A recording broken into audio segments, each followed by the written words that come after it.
Hello student, स्वागत है आप सभी का। मैं हूं सोनू सक्सेना। आप देख रहे हैं अभी ट्रिपल क्लास।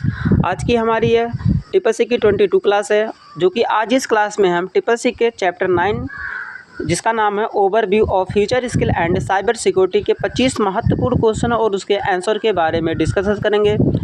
अभी जिन बच्चों का ट्रिपल का जून में आपका एग्ज़ाम है, वो बच्चे इन क्लासेस को आसानी से घर पे बैठ के देख सकते हैं और अपना ट्रिपल आराम से क्रैक कर सकते हैं।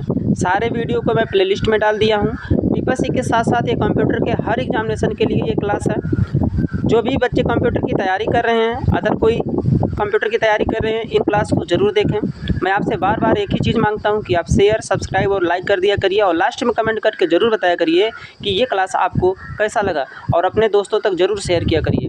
तो आज की ये जो क्लास है बहुत ही इंपॉर्टेंटफुल है, जो कि आपके लिए है, आपकी ही क्लास है। तो आप इसे लाइक, शेयर, कमेंट और सब्सक्राइब जरूर कर दिया करिए ना। तो चलिए चलते हैं आज की इस क्लास के पहले क्वेश्चन पे। इसमें आपका पहला क्वेश्चन पूछ रहा है, पहला क्वेश्चन कह रहा है कृत्रिम बुद्धिमत्ता आर्टिफिशियल इंटेलिजेंस क्या है। अगर आपसे पूछेगा AI, क्या पूछेगा, थोड़ा सा आप देखते चलिएगा। अगर आपसे पूछेगा AI का पूरा नाम, AI, तो AI का पूरा नाम होता है आर्टिफिशियल इंटेलिजेंस। इसे हिंदी में बोलते हैं कृत्रिम बुद्धिमत्ता। ठीक है, तो कह रहा कि कृत्रिम बुद्धिमत्ता आर्टिफिशियल इंटेलिजेंस क्या है। अपनी सोच कंप्यूटर में रखना, अपनी बुद्धिमानी से की गई प्रोग्रामिंग, मशीन को बुद्धिमान बनाना, गेम खेलना। तो 4 ऑप्शन आपको दिया गया है, तो इसमें से करेक्ट आंसर क्या हो जाएगा आप भी गेस किया करिए। तो देखिए, इसका जो करेक्ट आंसर हो जाएगा वो आपका सी हो जाएगा, मशीन को बुद्धिमान बनाना। क्या होगा? मशीन को बुद्धिमान बनाना। थोड़ा सा मैं डिस्कस करूँगा AI के बारे में। देखिए, अगर आपको पूछता है AI के जनक कौन है, फाउंडर कौन है, तो AI के जो खोजकर्ता हैं उनका नाम है जॉन मैकार्थी। क्या नाम है? John McCarthy. हाँ, ये माँ है। थोड़ा सा लिखने में आपको हो सकता है मुझे आपको क्लियर ना दिखाई दे रहा, लेकिन हम आपको बोल भी दे रहे हैं जॉन मैकार्थी। ठीक है, अगर आपसे पूछेगा AI के जनक कौन है भैया, तो मैंने आपको बताया जॉन मैकार्थी। थोड़ा सा सही लिख दे रहा हूँ, जॉन मैकार्थी। ठीक है, जॉन मैकार्थी ये AI के फाउंडर है, जनक है। दूसरा कंडीशन, AI अगर पूछेगा किस कंप्यूटर के किस जनरेशन में लगाया गया है, तो 5th जनरेशन में, कंप्यूटर के 5वीं पीढ़ी में AI आर्टिफिशियल इंटेलिजेंस का प्रयोग किया गया है। जॉन मैकार्थी का एक फीडबैक है, उनका कहना है कि मशीनों को, जो आपका मशीन है, मशीनों को इंसानों के जैसा बुद्धिमान बनाना उनका मेन लक्ष्य था। कि जो डिवाइस है, जैसे आप रोबोट देख रहे हैं ना, ये भी एक AI के अकॉर्डिंग ही काम करता है। या कोई और भी डिवाइस देख सकते हैं, CT स्कैन, एक्सरे ना, इन सब चीज़ों में कंप्यूटर ना, अभी आपका जो प्रेजेंट टाइम का कंप्यूटर है वो भी AI पर ही आधारित है। 5वीं पीढ़ी का जो कंप्यूटर चल रहा है, 5th जनरेशन, लास्ट जनरेशन अभी प्रेजेंट टाइम में चल रहा है। अभी तक कंप्यूटर की 5 पीढ़ियाँ ही डेवलप हुई हैं। अगर आपसे पूछेगा अभी तक कंप्यूटर की कितनी पीढ़ियाँ विकसित हुई हैं, तो 5 पीढ़ी हुई हैं, उसमें लगा है AI आर्टिफिशियल इंटेलिजेंस। अब आप देखेंगे बहुत ज़्यादा प्रचलित है रोबोट। क्या है? रोबोट में भी क्या लगा? रोबोट में भी AI का प्रयोग किया गया। देखिए, रोबोट कई कार्यों को कर सकता है तो एक डिवाइस मशीन है, लेकिन इंसानों की अपेक्षा इंसानों से कई बेहतर तरीके से वो अपने कार्यों को निर्वहन करता है, इंसानों से ज़्यादा परफेक्टली और सिक्योर काम करता है ना। तो ये चीज़ें हैं, और जो भी काम मतलब आप करते हैं, जैसे कंपनियों में, फैक्ट्रियों में ना, तो उन सब कार्यों को करने के लिए आपका रोबोट भी लगाया जाता है। और ये सब चीज़ें थोड़ा सा आप भी कर लीजिएगा। रोबोट आपको पढ़ा सकता है, आपसे बातचीत कर सकता है ना, किसी कंपनी, फैक्ट्री में वो कार्यों को कर सकता है, ट्रांसलेट कर सकता है। तो इन सब कार्यों को रोबोट भी कर सकता है, जिसमें लगा है AI आर्टिफिशियल इंटेलिजेंस। शायद आपको समझ में आ गया होगा। अगर आपसे पूछेगा थोड़ा सा कंप्यूटर जनरेशन के बारे में, तो देखिए, पहली पीढ़ी में लगा था क्या? Vacuum tube. V से मैं थोड़ा शॉर्ट में लिख रहा हूँ। पहले जनरेशन में वैक्यूम ट्यूब, दूसरे में ट्रांजिस्टर, तीसरे में IC, क्या लगा था? IC। चौथे में माइक्रो प्रोसेसर, 5वें में लगा था AI आर्टिफिशियल इंटेलिजेंस। में बार बार आपको बताता हूँ, हर क्लास में आप एक कॉपी, एक पेन लेके ज़रूर बैठा किया करिए और वहाँ से आप कुछ नोट डाउन कर लिया करिए। ठीक है, जो इंपॉर्टेंट फैक्ट लगता है, सब इंपॉर्टेंट ही है, मैं आपको जो बता रहा हूँ आपके आगामी एग्ज़ाम के लिए। तो चलिए चलते हैं नेक्स्ट क्वेश्चन पे। नेक्स्ट क्वेश्चन कह रहा है निम्न उपकरणों में से कौन कृत्रिम बुद्धिमत्ता आर्टिफिशियल इंटेलिजेंस में उपयोग किया जाता है। कह रहा है एआई में क्या प्रयोग किया जाता है। आर्ट डिज़ाइन इनपुट, यहाँ पे कह रहा है न्यूरल नेटवर्क। तो देखिए इसका जो करेक्ट आंसर हो जाएगा आपका हो जाएगा चौथा, न्यूरल नेटवर्क का प्रयोग किया जाता है एआई में। चलिए नेक्स्ट क्वेश्चन पे चलते हैं। कृत्रिम बुद्धिमत्ता आर्टिफिशियल इंटेलिजेंस में शोध का गोल है, लक्ष्य क्या है। यहाँ पे कह रहा है रीजनिंग, कपलिंग दे रहा है, क्यूपलिंग, बस मास्टरिंग दे रहा है, डेटा दे रहा है। तो तीसरे का करेक्ट आंसर क्या हो जाएगा। तीसरे का जो करेक्ट आंसर हो जाएगा आपका फर्स्ट हो जाएगा। ठीक है, चलिए नेक्स्ट क्वेश्चन पे चलते हैं।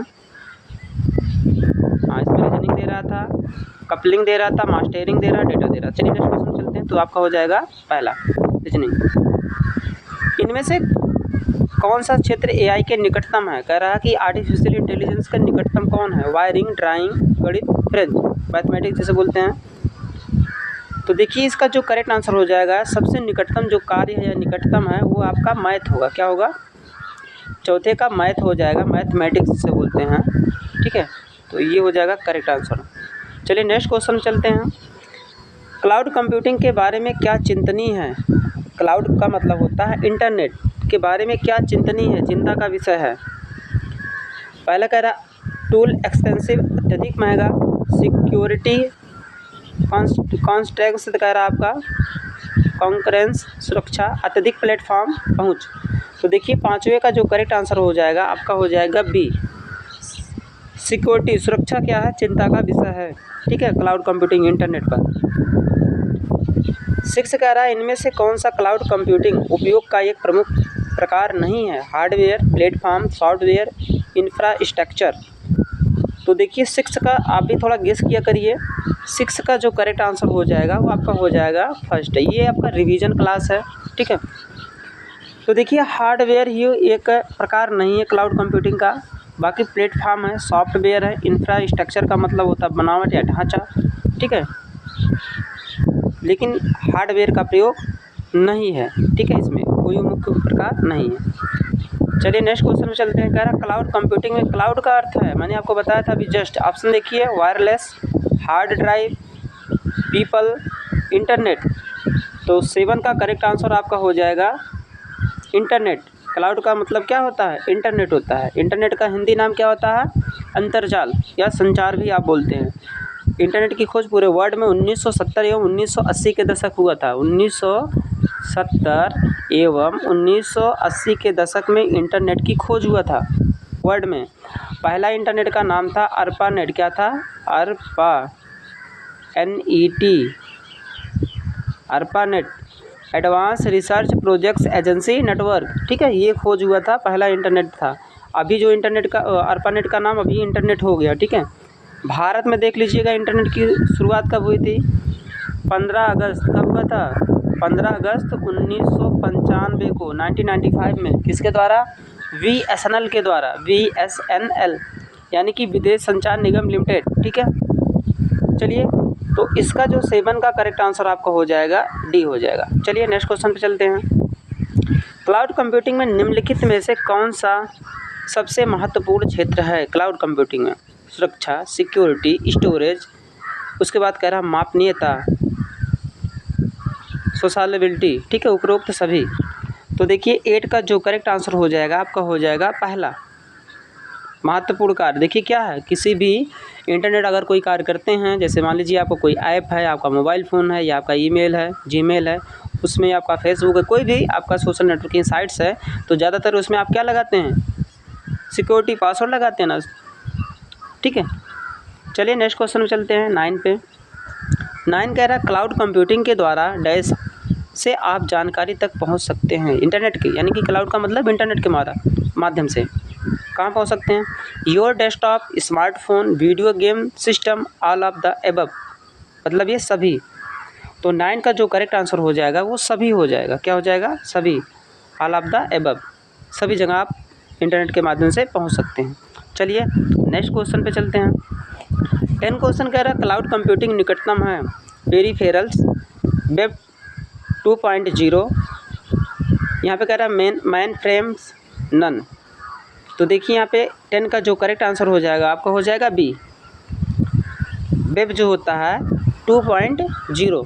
ठीक है, चलिए नेक्स्ट क्वेश्चन पे चलते हैं। किस मॉडल में कलात्मक प्रकार की सेवाएं शामिल हैं जिन्हें आप क्लाउड कंप्यूटिंग प्लेटफॉर्म पर एक्सेस कर सकते हैं? सर्विस, डेवलपमेंट, उसके बाद कह रहा है एप्लीकेशन, नन। तो 11 का जो करेक्ट आंसर हो जाएगा वो हो जाएगा सर्विस। क्या हो जाएगा? सर्विस, सेवाएं होता है। थोड़ा सा देख लेते हैं यहाँ पे, ये ऐसे, ठीक है, सर्विस। चलिए नेक्स्ट क्वेश्चन में चलते हैं। सेवाएं आप ले सकते हैं ना इंटरनेट के माध्यम से, तमाम प्रकार की सेवाएं उपलब्ध करवाता है इंटरनेट। 12 कह रहा है निम्न में से कौन सा मॉडल डेवलपमेंट मॉडल है? पब्लिक, प्राइवेट, हाइब्रिड, उपरोक्त सभी। तो 12 का जो करेक्ट आंसर हो जाएगा वो क्या होगा? तो आपका सभी हो जाएगा। ठीक है, इंपॉर्टेंट क्वेश्चंस हैं आपके टिपसी और अन्य कंप्यूटर एग्जाम में। ये सब सारे क्वेश्चन पूछे जाते हैं और पूछे भी गए हैं, और इन सारे क्वेश्चनों को मैं काफ़ी एनालिसिस करता हूँ ना, कई बुकों का अध्ययन करता हूँ, नए और क्वेश्चन कैसे आ रहा है इन सब चीज़ों को मैं देखता हूँ। काफ़ी मेहनत करना पड़ता तब मैं आपके लिए क्लास दे पाता हूँ। तो बार बार इसीलिए कहता हूँ आप इस सेशन को लाइक और सब्सक्राइब और कमेंट करके ज़रूर बताया करिए कि आपको ये क्लास कैसा लगा ना। और काफ़ी जो भी आपके फ्रेंड दोस्त हैं उनको क्लास से जोड़ने का काम करिए जो तैयारी कर रहे हैं। तो देखिए 12 का जो करेक्ट आंसर हो जाएगा क्या होगा? सभी हो जाएगा। ठीक है, चलिए चलते हैं नेक्स्ट क्वेश्चन पे। निम्नलिखित में से कौन सा मॉडल सर्वोत्तम सर्विस मॉडल के रूप में जाना जाता है? तो 13 का जो करेक्ट आंसर हो जाएगा वो क्या होगा? सभी हो जाएगा। ठीक है, चलिए नेक्स्ट क्वेश्चन में चलते हैं। क्लाउड इंफ्रास्ट्रक्चर किसी संस्था के अनन्य उपयोग के लिए संचालित होता है। अनन्य का मतलब अन्य लिखा होना चाहिए था, अन्य कार्यों के लिए कह रहा संचालित होता है। पब्लिक, प्राइवेट, कम्युनिटी, उपरोक्त सभी। तो इसका जो करेक्ट आंसर हो जाएगा वो हो जाएगा प्राइवेट। देखिए ये किसी भी प्राइवेट कार्यों के लिए भी होता है ना, इंटरनेट का प्रयोग ना गवर्नमेंट विभागों में भी होता है ना। तो इसका जो यहाँ पे करेक्ट आंसर हो जाएगा, कह रहा क्लाउड इंफ्रास्ट्रक्चर किस संस्था के अन्य उपयोग के लिए संचालित होता है? तो प्राइवेट संस्था के लिए भी होता है। चलते हैं 15 वाले क्वेश्चन पे। निम्नलिखित में से कौन सा क्लाउड सेवाओं को बेचने वाले संगठन को स्वामित्व में है? Public, private, community, hybrid. तो 15 का जो करेक्ट आंसर हो जाएगा वो हो जाएगा पब्लिक। कुछ भी डाउटिंग रहा करे तो आप कमेंट करके ज़रूर बता दिया करिए, जिससे मैं नेक्स्ट वीडियो में ना उसके बारे में आपको बता सकें। नेक्स्ट कह रहा IoT किस पर बनाया गया है? डाटा एकत्र करने वाले सेंसर का network, cloud computing, A and B दोनों, इनमें से कोई नहीं। तो 16 का जो करेक्ट आंसर हो जाएगा वो हो जाएगा सी। IoT का पूरा नाम होता है इंटरनेट ऑफ थिंग्स। क्या होता है? Net of THINGS, things. ठीक है, इंटरनेट ऑफ थिंग्स IoT का पूरा नाम होता है। यानी कि इंटरनेट के माध्यम से जो आप सर्विसेज या सेवाएं उपलब्ध करवाते हैं, सेवाओं का आप लाभ लेते हैं, जैसे फॉर्म को ऑनलाइन करना, किसी भी न्यूज़ को देखना, ईमेल, जीमेल का प्रयोग करना, ये सब IoT पे ही निर्भर करता है। ठीक है, चलिए नेक्स्ट क्वेश्चन पे चलते हैं। इंटरनेट ऑफ थिंग्स का आविष्कार किसने किया था? बहुत इंपॉर्टेंट क्वेश्चंस हैं। तो देखिए इंटरनेट ऑफ थिंग्स का जो प्रयोग किया था केविन स्टर्न 1999 में ये किए थे। ठीक है, चलिए चलते हैं 18 पे। IIoT क्या है? तो ऑप्शन देख लीजिएगा। तो इसका जो करेक्ट आंसर हो जाएगा वो आपका हो जाएगा B, industrial internet of things. B हो जाएगा, नोट डाउन कर लीजिए करिए।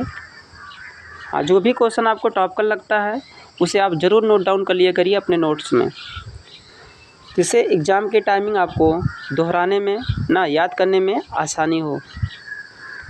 IoT डिवाइस को संदर्भित रिफरेंसिंग करने का अन्य तरीका है connected, smart, A and B दोनों, इनमें से कोई नहीं। तो 19 का जो करेक्ट आंसर हो जाएगा आपका हो जाएगा सी। ठीक है, दोनों कार्य किया जाता है। चलते हैं 20 पे। इंटरनेट ऑफ थिंग्स से जुड़ी बड़ी संख्या में उपकरणों को स्वचालित रूप से संवाद करना पड़ता है, मनुष्यों के माध्यम से नहीं। इसे क्या कहा जाता है? यानी कि जो उपकरणों के माध्यम से, डिवाइसेस के माध्यम से किया जाता है, लेकिन मनुष्य के द्वारा नहीं, संवाद, बातचीत, उसे क्या कहा जाता है? बूट कह रहा है, टू बूट, B2B दे रहा है, boot to boot, machine to machine, M2M, intercloud दिया है, स्काईनेट। तो 20 का करेक्ट आंसर क्या होगा?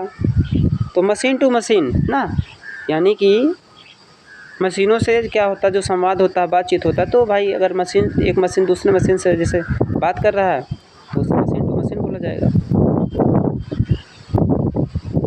ना। उपकरणों के रूप से जो संवाद करना पड़ता है, बातचीत करना पड़ता है, लेकिन मनुष्यों के माध्यम से नहीं। नेक्स्ट क्वेश्चन चलते 21 पे।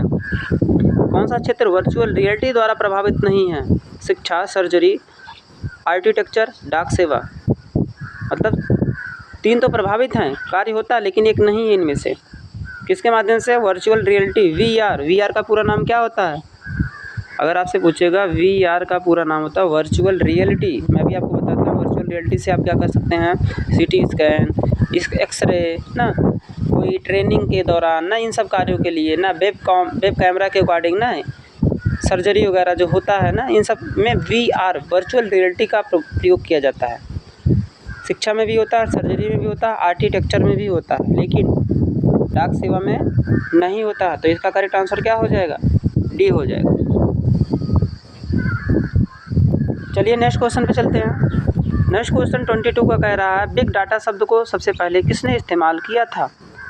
तो आप ऑप्शन देख लीजिए, कौन किया होगा भाई, आप भी बताइए। तो इसका जो करेक्ट आंसर हो जाएगा आपका C हो जाएगा, जॉन मसी 1990 में। चलिए नेक्स्ट क्वेश्चन चलते हैं 23 पे। बिग डेटा का इस्तेमाल सबसे अधिक कहाँ होता है? इंफॉर्मेशन मैनेजमेंट स्पेशलिस्ट में, हैकर्स, इनोवेशन में, इन्विकेशन में, इथिकल साइंटिस्ट में। तो करेक्ट आंसर क्या होगा 23 का? तो पहला हो जाएगा, इंफॉर्मेशन मैनेजमेंट स्पेशलिस्ट में। चलिए चलते हैं 24 क्वेश्चन पे। RPA का पूर्ण रूप क्या है? देखिए RPA का पूरा नाम पूछ रहा है। तो RPA का पूरा नाम होता है रोबोटिक प्रोसेस ऑटोमेशन। तो कहाँ आपको दिया हुआ है रोबोटिक प्रोसेस ऑटोमेशन? तो आपको दिया हुआ B में। देखिए अगर आपसे पूछता है कि रोबोट क्या होता है, कि दाब, तापमान, भौतिक न, इन सब चीज़ों को महसूस कर लेता है, जान जाता है। किसके माध्यम से? उसमें एक सेंसर बोर्ड लगा होता है, ठीक है, उसके माध्यम से अगर भूकंप आ रहा है या बहुत ज़्यादा गर्मी हो रही, ठंडी है ना, तो इन सब चीज़ों को वो अनुकूलित कर लेता है। एक डिवाइस होता है सेंसर बोर्ड, ठीक है। आपके मोबाइल फ़ोन में भी सेंसर बोर्ड लगा होता है, जिससे आपका फिंगर या फेस लॉक वगैरह चीज़ें हो जाता है, ठीक है। तो बहुत अहम होता है सेंसर बोर्ड। तो चलिए चलते हैं आज के क्लास के लास्ट क्वेश्चन पे। कह रहा है 3D क्या कार्य करता है? कंप्यूटर ग्राफिक्स, मूवीज़, एक्सप्लेनेशन आपको देना चाहिए था, एक्सपल्चर से दिया हुआ उपरोक्त सभी। तो देखिए, तो इसका जो करेक्ट आंसर हो जाएगा आपका हो जाएगा D, सभी कार्य करता है 3D।